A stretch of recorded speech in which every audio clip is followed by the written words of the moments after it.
Hello learners, how are you? Let me take you today to the world beyond our vision. Let me show you the depth of the universe and the smallest cell that you can see. आज हम देखेंगे applications of lenses. बड़ा ही interesting topic होने वाला है because we are going to talk about things like telescopes and microscopes. Telescopes कैसे अपन को how does a telescope enable us to see beyond the earth? Moon के क्रेटर हो या फिर सैटर्न की रिंग्स हो, जुपिटर के मून्स हो या फिर मार्स के पोल हो या फिर वीनस के फेजेस हो. Lenses empower us to see all these things. ये तो हो गई छोटे छोटे टेरेस्ट्रियल टेलीस्कोप्स की बातें. But when we talk about larger telescopes, for instance the Hubble Space Telescope or the James Webb Space Telescope, they produce amazing images and all of them have lenses in common. Now these lenses may be working in the visual range or may be working in some other spectra as well. आज अपन देखेंगे कि normal telescopes और microscopes कैसे work होते हैं. So let's go ahead and check out these amazing devices that enlighten us. So now let's check out magnifying glass and applications of lenses. So what's a magnifying glass? So this is how a magnifying glass looks like. It's basically a convex lens. Now this kind of a magnifying glass, there are generally two lenses, one with a larger focal length and larger diameter and one with a smaller focal length and a smaller diameter. So obviously it's the name itself indicates it's a magnifying glass, so it would magnify things, that is it would make things look larger. So ये वाला जो lens है ये थोड़ा ज़्यादा छोटी चीज़ों को भी लार्ज बना देगा, और ये वाला ये जनरल यूज़ कर सकते हैं अपन रीडिंग वगैरह के लिए. But if the font is very small तो ये छोटा वाला जनरली यूज़ होता है. जनरली जब हम ऐसे मैग्नीफाइंग ग्लास खरीदते हैं तो जनरली वो ऐसे दो इसमें आता है, लाइक जो करंट वाला है. पर in the past we also had glasses like this which was only a single thing. तो अगर आप मार्केट में जाओगे तो ये वाला जो ग्लास है ये ज़्यादा प्रोमिनेंटली मिलेगा अपने को ना. सो इसमें क्या है, तो ये फ्रेम है, ये बाजू वाला जो ये फ्रेम है, तो ये वाला जो है वो फ्रेम है, ये हैंडल है या फिर होल्डर है, इसमें होल्ड करते हैं उसको. And this is the lens where the lens is fixed. Now it is generally going to be a biconvex lens जो generally magnification के लिए काम आएगी. अभी अपन देखेंगे कि वो magnification के लिए काम कैसा करेगा. तो उसका रे डायग्राम बड़ा सिंपल है. कॉन्वेक्स लेंस जो था वो सिर्फ एक जगह पर वर्चुअल इमेज बनाता था when the object was kept between focus f1 and O of the lens. So in that case we would get a erect object which is enlarged or magnified, and the image is going to be virtual. Virtual means on the same side of the object. जैसे ये वाला एक paragraph है, ये paper का एक paragraph है, and we are using a magnifying glass to read the words that are written in it. Okay? तो ये जो अब ये सारी चीज़ें जो है वो किस पर डिपेंड करेंगे, तो वो फोकल लेंथ पर डिपेंड करेगी. तो जैसे अपन ने पहले वाले इसमें देखा था, यहाँ पर ये छोटा वाला जो है इसका फोकल लेंथ कम होगा और ये बड़ा वाला इसका फोकल लेंथ ज़्यादा होगा. सो डिपेंडिंग ऑन अपने को कितना छोटा वाला लेटरिंग पढ़ना है उसके ऊपर डिपेंड करेगा कि अपन ये कितने नज़दीक होल्ड करेंगे वो पर्टिकुलर ऑब्जेक्ट के. सो अगर अपन को बहुत छोटा फॉन्ट यूज़ करना है तो obviously will have to hold the magnifying glass very close to the object. In this case here it is the paper that we are reading. तो ये बेसिक हो गया उसके डायग्राम के बारे में, हाउ द डायग्राम लुक्स. ना अभी एक और टर्म है जिसको हम लोग अभी इंट्रोड्यूस करेंगे. तो ये टर्म है ये जो डिस्टेंस है ये कितना होगा, eye how long should the eye be. Okay, तो ये जो डिस्टेंस है ये लेंस से लेके यहाँ तक का, इसको बोलते हैं distance of distinct vision denoted by D. और ये नॉर्मल ह्यूमन के लिए होता है 25 सेंटीमीटर्स. नॉर्मल जिसको कोई चश्मा वश्मा नहीं है वो जनरली 25 सेंटीमीटर्स होता है, थोड़ा आगे पीछे हो सकता है. पर जिसको चश्मा है उसके लिए ये थोड़ा सा अलग होगा depending on the power of the lens specs that the person is wearing. तो अभी यहाँ पर हम लोग एक चीज़ इंट्रोड्यूस करेंगे जिसको बोलते हैं मैग्नीफाइंग पावर। तो ये मैग्नीफाइंग पावर क्या होता है? So let us see what is the magnifying power when it comes to magnifying glass. तो मैग्नीफाइंग पावर का फॉर्मूला दिया जाता है m is equal to 1 plus D upon F, where d is the distance of distinct vision, तो ये 25 होगा centimetres, and f is the focal length. तो if the convex lens has a focal length of 100, तो m हो जाएगा मेरा 1 plus 125 upon 100, so that is 1 plus 1 by 4, so that would be 1.25. In the second case, if my focal length is 5 centimeters, then it would be 1 plus 25 upon 5. तो इसका हो जाएगा 1 plus 5, so that would be 6. तो magnification power हो जाएगा 6 in the second case. अभी इसके uses कहाँ पर हो रहा है? First use that we see is to read small letters and figures.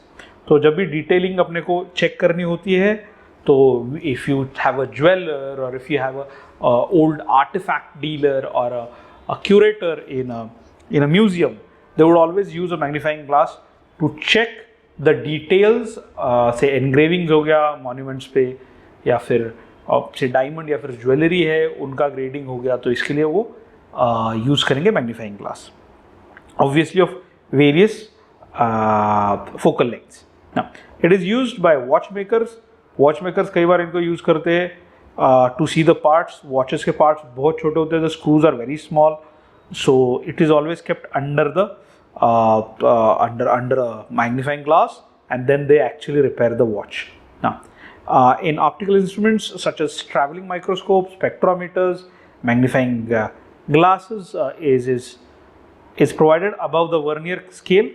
तो ये वाले जो इंस्ट्रूमेंट्स है जैसे ट्रैवलिंग माइक्रोस्कोप और स्पेक्ट्रोमीटर, इनमें हमें वर्नियर स्केल आती है, वो बहुत छोटी रहती है, तो उसके लिए यूज़ होता है। उसके ऊपर एक छोटा सा मैग्नीफाइंग ग्लास लगाया रहता है। That's why it is also called as a reading glass, because we generally use it to read either readings और books. If a book is written in a very small font, और if something in the book is written in a very small font, then also we use magnifying glass. Okay, so applications, सबसे पहला application है objectives of lenses of telescopes, cameras, slide projectors.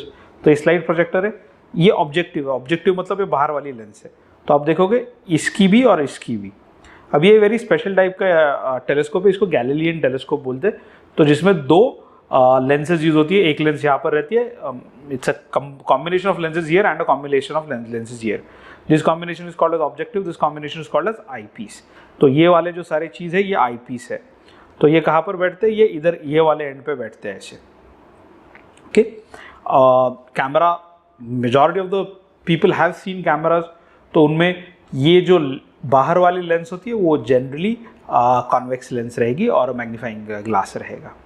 या ये slide projector है, इसमें भी ये जो बाहर वाली लेंस रहेगी that is going to be a convex lens. So उसको ऑब्जेक्टिव बोलते हैं because it is facing the object. Second is our eye also has a convex lens. तो एक क्रिस्टलाइन लेंस होती है जो अपने आई में है, तो ये it is also convex lens. Ciliary muscles है, अपन ने उसके बारे में अलग से देखा है कि वो स्ट्रेच करेंगे, स्ट्रेन करेंगे, so that the image falls on the retina. फिर other applications that we find it is in specs. So if a person is suffering from long sightedness या फिर hypermetropia, दूर का नहीं दिख रहा, नजदीक का दिख रहा है, तो he'll end up using a convex lens. If a person is suffering from short sightedness या फिर myopia, then he would use a concave lens, and in both the cases the person would be able to get the image on the retina.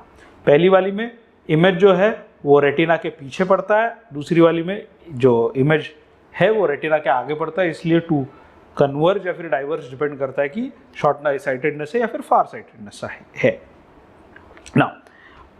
Now with age, as people grow old, the ciliary muscles get strained a lot, and then they can see from a certain range. It's called as so they're suffering from both short and long sightedness. इसको प्रेसबियोपिया बोलते हैं in technical terms. तो इसके लिए या तो अपन दो separate स्पेक्टाकल्स use करते, दो सेपरेट चश्मे यूज होते, एक रीडिंग ग्लास यूज होगा और एक नॉर्मल यूज के लिए यूज होगा, या फिर सीधे सीधे एक बायफोकल चश्मा आता है. You might have seen it in your specifically in your grand parents spectacles. तो उसमें क्या रहेगा, तो एक ऐसा ये वाला पार्ट रहेगा, ऐसा वाला आधा वाला, तो ये वाला पार्ट अलग दिखेगा, इसके नीचे वाला पार्ट अलग दिखेगा.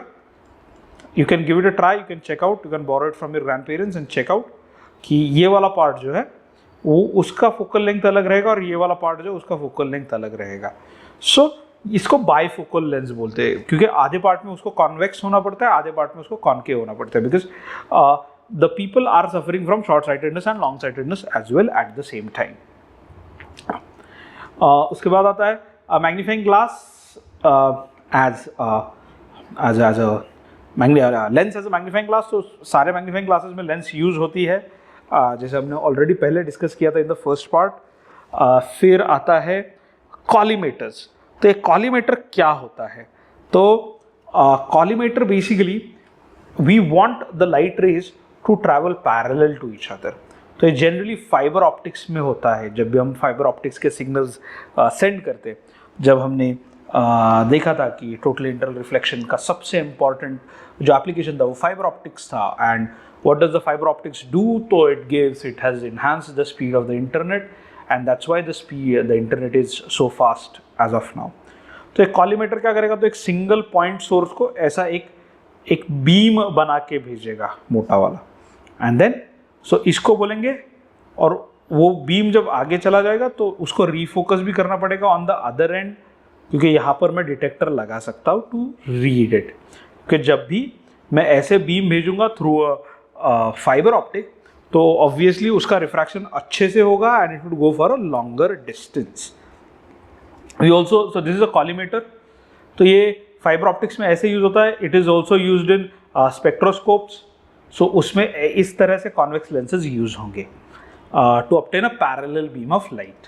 नाउ फिर आता है एबरेशंस को कम करने के लिए भी लेंसेज यूज होती है, बिकॉज जब भी lenses, couple of lenses we use a thick lens, तो उसमें क्या होता है दिक्कत की, since it's refraction of light happening and we know when refraction on a slanted plane happens, we know that refraction from a slanted plane happens.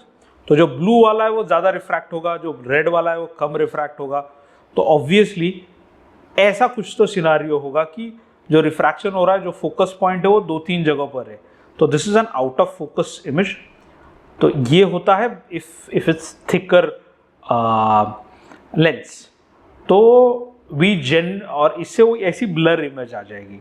इसको chromatic aberration भी बोलते हैं. अगर आप देखोगे तो एक साइड में थोड़ा सा ब्लू ही दिख रहा है, यहाँ इस साइड में थोड़ा सा ब्लूइश दिख रहा है, इस साइड में थोड़ा सा रेडिश दिख रहा है. तो to avoid this we use combination of lenses. अब ये कॉम्बिनेशन ऑफ लेंसेज कैसे यूज करते हैं नेक्स्ट वाले इसमें देखते हैं. तो ये है एक ओपन अप कैमरा का एक ट्रांसवर्सल सेक्शन है. तो यहाँ पर देखो 1, 2, 3 लेंसेज है, और फिर यहाँ पर चौथी लेंस है, यहाँ पर 5वीं लेंस है, और यहाँ पर 6ठी लेंस है. सो यहाँ से लेके यहाँ तक बस लेंसेज ही लेंसेज है.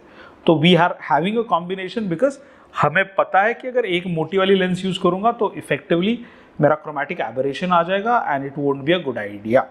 इस वजह से we would generally prefer aberration free image, और उसके लिए will use multiple lenses. So convex lenses are usually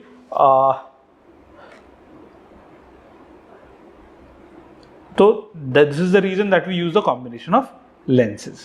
Now, so this was about the applications of lenses. Now let's see experimental determination of the focal length of a convex lens. तो हम लोग convex lens के बारे में बात कर रहे हैं बहुत सारा, और उसका फोकस के बारे में बात कर रहे हैं. तो how are we going to figure out कि उसका focal length कैसे, कितना होगा? जनरली लिखा हुआ आता है उसके ऊपर, पर अगर अपने को फाइंड आउट करना हो तो कैसे करेंगे? तो वेरी सिंपल एक्सरसाइज है. जैसे हमने सेकंड पार्ट में देखा था how the images are formed. तब हमने एक ऑब्जेक्ट लिया था which was at a far distance. अगर आप if you are remembering it. I'm just putting the link of the same video in at the top left hand corner. Please click on it if you are interested in finding out कि वो कैसे हो रहा था. If you remember it, it is great. So the object was at a very far distance, where the image was held at a far distance, and the lens was kept at a certain distance, and at that certain, and we had a sharp inverted image. So we can say that अभी यहाँ पर क्या किया उन्होंने, they've taken a distant tree और उसका image project किया एक screen पे, and they've measured the distance between the screen and the lens. Now अपने को पता है if the object is at infinity, the image is formed at the focus. इस वजह से इसका focus, ये जो distance होगा between the screen and the lens, it would be the focus. So this is one way of finding, one way of practically finding what the image is or how the image is formed. Okay, so you see the tree was here at a very far distance, और उसकी वजह से क्या हो गया, तो the rays from the tree were parallel to each other and they focused at the point F. हमें सिर्फ distance measure करना है between the lens and the the lens and the screen, and that would be our final focus or focal length. So this is the easiest way to do it. But whenever we generally do these kind of experiments, तो tree हर बार मिले जरूरी नहीं है, distance building मिले जरूरी नहीं है. So can we measure the focal length using the instruments that we have in the lab? तो yes, absolutely we can do it. तो ये वाला मेथड है जिसमें अपन वो यूज करते हैं. तो what do I have here? I have a clamp like this. I have kept a mirror. On top of the mirror I have kept a convex lens. Okay, now ये जो pin है, इसको ये जो clamp है, it can go up और down. So I will be moving it up or down looking at the tip. So when I look at this tip, I would also be seeing a image, formation of image on this side. तो जिस point पे वो image form होगी, I'll stop moving it up or down and I would clamp that point, or I'll stabilize the pin. So I can see this pin, this is my real pin, and then I can see a real image on this side of the same pin. Okay, और ये एकदम crisp image होनी चाहिए, बिल्कुल भी blurry नहीं होनी चाहिए. So by doing so I use the second principle that is there, that is if I keep the object at C, then I would get image of the same size, and so the image would be of the same size and it would be inverted. तो ये इस direction में मेरा pin था, ये inverted image है eight the same size, of the same size at this particular point. तो यहाँ पर मेरे को दो हाइट्स मिल रहे हैं, x और y. तो फोकल लेंथ क्या होगा? I will add x and y and divided by 2. Okay, so this would be my average focal length.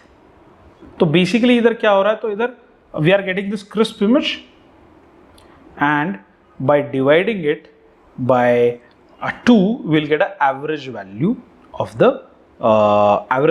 focal length.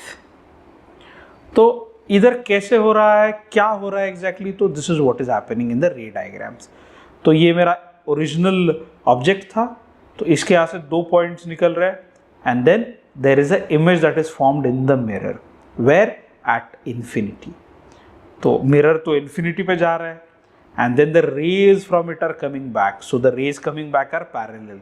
So the image that I am getting is at the focus. Okay, so ये concept काफ़ी interesting है. दोनों जगह पर हम लोग एक ही चीज़ use कर रहे हैं कि the rays that are traveling from an infinite distance are coming together at F and we are getting this image. ये मेथड को बोलते हैं auxiliary plane mirror method, जिसमें हम लोग मिरर यूज़ करते हैं to create a image at infinity. Because mirror में जो इमेज बनती है फ्लैट मिरर में, it is basically a virtual image that is forming inside the mirror, so we can consider it as infinity. Now there is another method of doing it. ये थोड़ा ज़्यादा complex method है. तो इसमें ये अभी vertically use किया है. Same thing we can do horizontally, पर उसके लिए लगेगा ऑप्टिकल बेंच। तो ऑप्टिकल बेंच वाला जो होता है वो ऑप्टिकल बेंच काफ़ी कॉस्टली चीज़ होती है। ये ऐसा ऑप्टिकल बेंच रहता है जहाँ पर अलग अलग जगहों पर अपन वी कैन हैव माउंट्स। अब ये माउंट क्या होता है, तो उसके ऊपर हम लोग लेंसेज लगा सकते हैं। ऐसा एक वुडन का पीस रहता है, फिर मेटल का पीस रहेगा जिसके ऊपर लेंस और स्क्रीन्स लगाई जाती है। तो जैसे ही हम इसको आगे पीछे करेंगे तो we have the lens, we have the mirror, we have the lens, और ये जो ऑब्जेक्ट है इसको हम लोग आगे पीछे करेंगे तो we'll stop it at a point where we'll get a sharp image on this side which would be inverted and of the same size. So that is that would be the distance, or the distance between my f and my my x1 and my x2 is going to be my focal length. अभी ये वाला method पहली वाली method से better क्यों है, क्योंकि यहाँ पर मुझे दो चीज़ें फाइंड करनी थी, x और y। तो ये थोड़ा सा ये वाला जो पार्ट है ये मेजर करना थोड़ा सा ट्रिकी हो सकता है, 1-2 मिलीमीटर का उसमें इश्यूज आ सकते हैं। इस वाले में जनरली नहीं आएंगे, बिकॉज ये जो ऑप्टिकल बेंच रहता है इसके जो ये स्टैंड्स रहते हैं they are having a centre line. So हम लोग वो सेंटर लाइन को अलाइन कर सकते हैं स्टैंड्स को to a particular point and get a better answer. अभी यहाँ पर क्या होगा, तो यहाँ पर it would be x2 minus x1।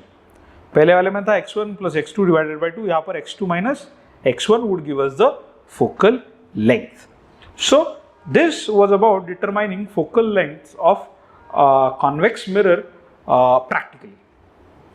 अभी आगे देखेंगे तो डिफरेंस कैसे पता चलेगा अपने को, whether it's a concave lens or whether it's a convex lens or a concave lens।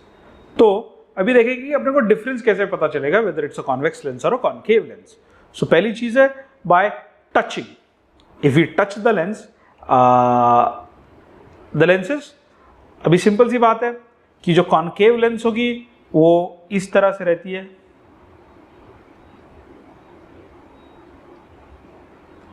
तो thinner at the centre and thicker at the edges, और कॉन्वेक्स रहेगी वो इस तरह से रहेगी, thinner at the edges and thicker at the centre. तो बस फील करके भी अपने को पता चल जाता है। पर ये प्रॉब्लम्स हो जाते हैं when we have lenses that are having the focal length above 100 centimetres. तो उसमें ये वो कर्वेचर इतना ज़्यादा नहीं दिखता है, एंड बिकॉज अभी अगर वो लेंस है जिसका फोकल लेंथ है 100 सेंटीमीटर्स, तो उसका मतलब ये हो गया कि उसका जो रेडियस ऑफ कर्वेचर होगा वो 200 सेंटीमीटर्स रहेगा, which is a pretty large distance, and that is going to be the radius. तो जो स्फेयर से वो निकाली गई है उसका डायमीटर लगभग 4 मीटर का रहेगा। तो 4 मीटर्स का डायमीटर है, 4 metres is pretty large distance. इस वजह से द कर्वेचर गेट्स रिड्यूस्ड, तो ये फील करके अपन को शायद से ना पता चले। On the other hand what else we can do, तो on keeping the lens near a printed page, if the letters appear magnified then the lens is convex, if the letters appear diminished it's a convex lens। और second thing ये भी चीज कर सकते हैं कि on seeing a distant object through the lens, if an inverted image is seen, image is convex, and if an upright image is seen, the lens is concave। So this way we can figure out whether it's a concave lens or a convex lens। अभी so this was all about lenses।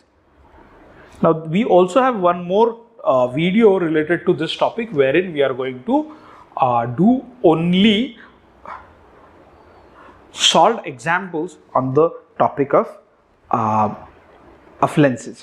So it would have two different parts, one would be drawing the diagrams and the other one would be solving the problems, solving the numerical problems।